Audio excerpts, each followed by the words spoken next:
Hello friends, कैसे हैं आप लोग।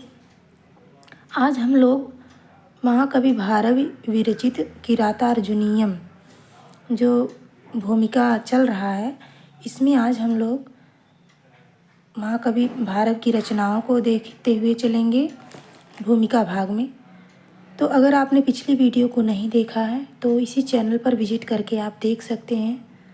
अगर आप बीए या टीजीटी पीजीटी किसी भी संस्कृत से संबंधित किसी भी एग्ज़ाम की तैयारी कर रहे हैं तो आप इस वीडियो को देख सकते हैं। चैनल पर नए हैं तो चैनल सब्सक्राइब कर लीजिए। चलिए देखते हैं। आज यहाँ से हम लोग देखेंगे रचना, महाकवि भारव की रचना।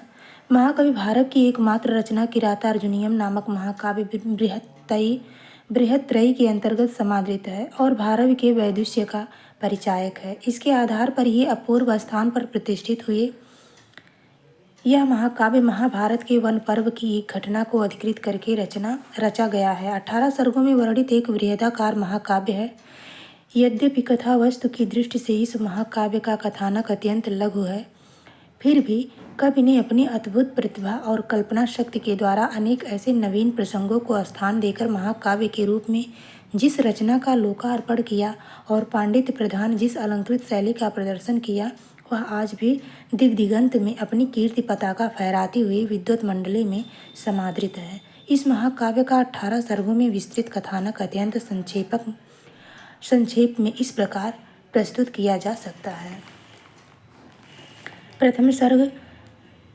प्रथम सर्ग में दुर्योधन के प्रजापालन संबंधी समस्त कार्यों को जानने के लिए धर्मराज युधिष्ठिर के द्वारा गुप्तचर बनाकर भेजा गया वनेचर दुर्योधन विषयक सारा वृतांत ज्ञात कर युधिष्ठिर के पास आकर उसकी राज व्यवस्था, प्रजापालन पद्धति इत्यादि समस्त बातों को युधिष्ठिर से बताता है। कौन? वो वनेचर, जो कि टीजीटी में भी है ये प्रथम सर्ग और एलटी में भी।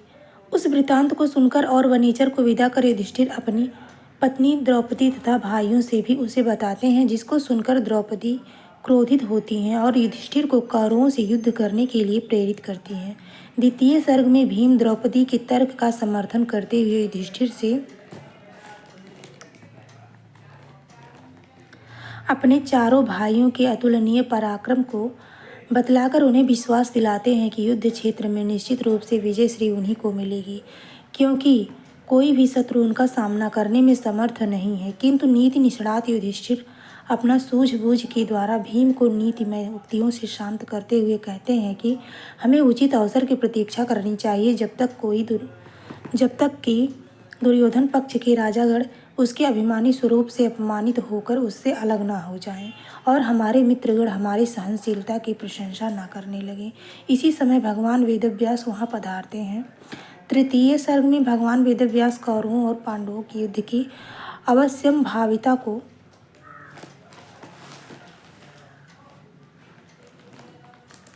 बताते हैं। अर्जुन को दिव्यास्त्रों की प्राप्ति के लिए तपस्या करने की प्रेरणा देते हैं।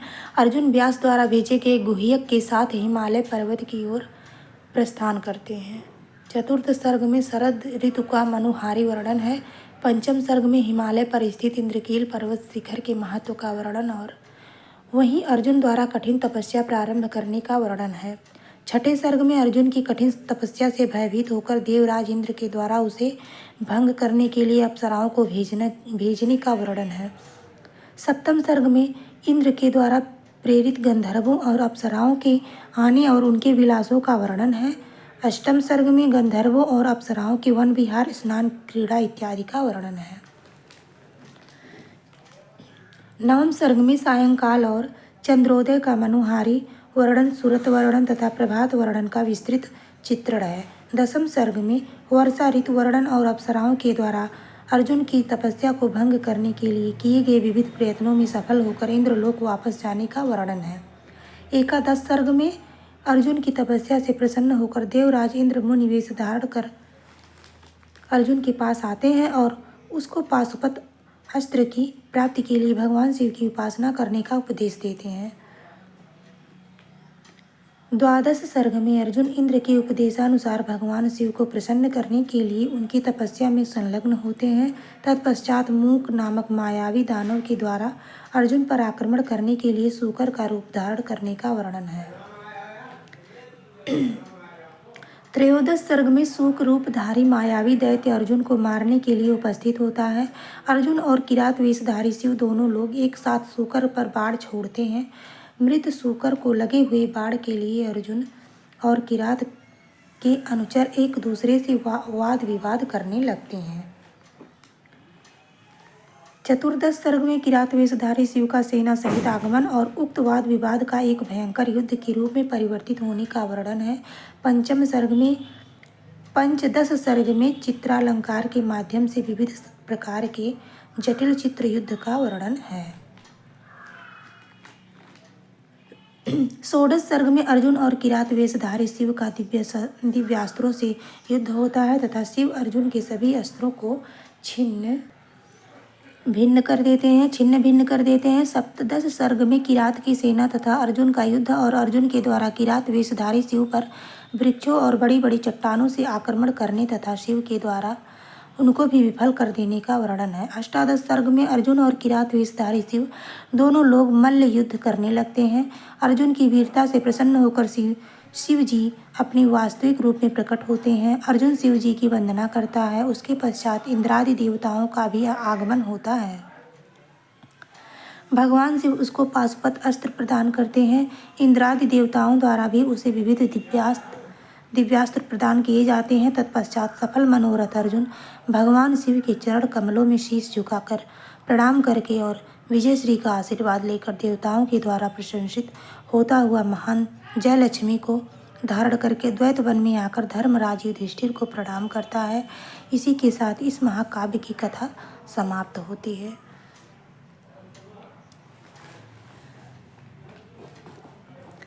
18 सर्गों और 1040 श्लोकों से समन्वित महाकवि भारवी का यह बृहदाकार महाकाव्य के सभी गुणों से युक्त है।